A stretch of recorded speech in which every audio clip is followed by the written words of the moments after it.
Director Marcel Walls brings us Jurassic Reborn, also known as Jurassic Island Reborn. And this is a Dino Crisis movie brought to us by The Asylum. The Asylum, of course, famous for creating mockbusters. And what did we have this year? Of course, we had the new Jurassic World movie. So it goes to reason that we're going to have an Asylum mockbuster. So what is Jurassic Island Reborn all about then? Well, it kind of follows the similar path really to the Jurassic Park and World movies. A remote island and a group of scientists doing experiments trying to recreate dinosaurs for reasons. And they manage to do it and create a clutch of raptors, but once they hatch, they start growing at an exponential rate. Also, these raptors are bulletproof. What? Yes, apparently they have some type of sort of under the skin style armour which prevents them bullets from penetrating. That's handy, isn't it?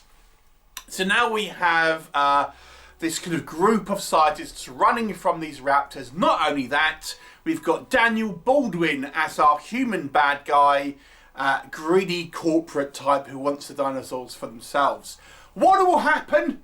Well, you'll have to watch the movie and find out. So if you are familiar with the Asylum movies, you're going to get an idea about what this one is like. It pretty much follows that tried and tested path, really. What can we say that works?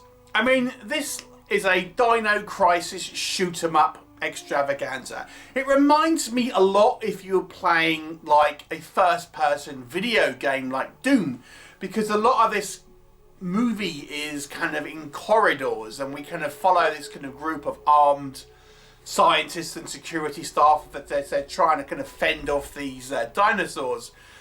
And, you know, it ends up being man versus monster, you know, with these kind of like shoot 'em up kind of sessions, even though bullets are somewhat ineffective. So, you know, there's a reasonable amount of kind of like shooty action here for sort of action fans. One thing I will say is the CGI used here, and again, we've got to bear in mind this is a lower budget movie, but when you consider that, the Asylum's CGI has actually improved quite significantly over the years. And again, I'm used to watching low budget movies, so I'm saying this coming from that position. But I gotta say, I've actually thought the CGI wasn't bad. Now, if you've never seen a low budget mockbuster and you think this is part of the Jurassic World franchise, obviously it's not going to look up to scratch with those films. But if you are familiar with B movies and the Asylum, I have to say they've actually done a fair job here with the CGI, and there's a reasonable amount of kind of texture and you know, sort of detail on these raptors here.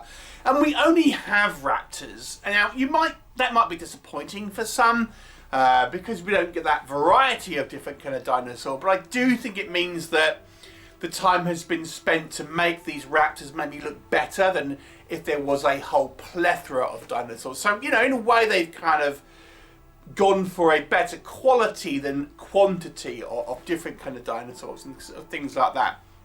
Also, that I think is relatively impressive is some of the kind of the set design here. This kind of sci-fi lab I think looks pretty good, and we actually have some sequences on this ship. This ship they've used actually in a number of different Asylum movies. You begin to notice the reuse of certain locations when you watch many low budget movies as I do.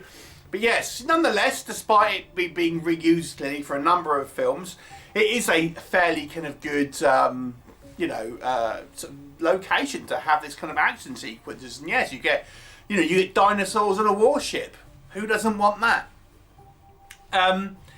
It's also gorier maybe than I was expecting. I mean, this is not like an out-and-out splatterfest by any means, but this was maybe gorier than I was maybe expecting. You know, you think a movie like this, it might tend to go for that sort of tween audience, the kind of the younger audience that might be, you know, the more kiddie audience that wants to go and see monsters and dinosaurs and things like this. But in actual fact, there's a reasonable amount of sort of practical gore, but it's relatively sort of strong. You know, I actually thought, well, it's actually a little more gory than I was expecting. And I've got to say, Daniel Baldwin is chewing the scenery as our human bad guy, and you know, he's the Asylum tends to use a lot of the kind of the same actors as their sort of named actor, but you know, normally it's your Eric Roberts or your Danny Trejos and stuff. So it's nice to see Daniel Baldwin now stepping up. What doesn't work, I mean, it is a cookie cutter plot. You know, scientists are doing research and making dinosaurs for no particular reason other than that's what they're doing. There's corporate kind of espionage. The tried and tested formula of having a human bad guy to, you know, pad out the running times so we don't have to have lots and lots of expensive CGI shots. And yes, you know, there's lots of, you know, mercenary types to kind of keep our protagonists kind of occupied instead of the dinosaurs. So a lot of the running time is, again, just running around various kind of locations, shooting at each other or having the good old conversations in rooms. And there's plenty of that in here too. Maybe the thing that I think is the biggest critical thing, I would say, and again, we have to frame this in the fact that we are watching an Asylum movie, is I really felt that the characters here were so paper thin, even by Asylum movie standards. I mean, it could be just like generic scientist 1, generic scientist 2, generic security person. I mean, they had absolutely no defining characteristics. It was the most generic group of individuals, with the exception being Daniel Baldwin, that you've ever seen. So completely forgettable characters. You are absolutely not invested in these characters one iota. I mean, the acting is kind of what you'd expect for an Asylum movie, but you just don't really feel like these characters have any sort of personality outside of like a functional kind of, you know, generic scientist, really. So again, if you were expecting a Jurassic World type movie or that level of film, and I have seen some quite amusing responses to this where people clearly haven't realised it's the mockbuster and have actually thought it was part of that official Jurassic World franchise. Of course you're going to be disappointed, but you know, you have to go into these things with a little bit of you know, knowledge about what you're actually watching, but I suppose that's the whole idea of the mockbuster, isn't it?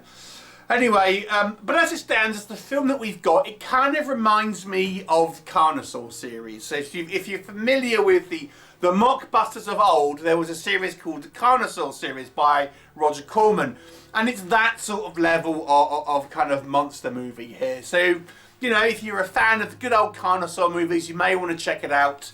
I'll give it a 4 out of 10. It's somewhat kind of well put together on a technical level, I suppose, and the CGI isn't so bad, but story-wise, it's super generic.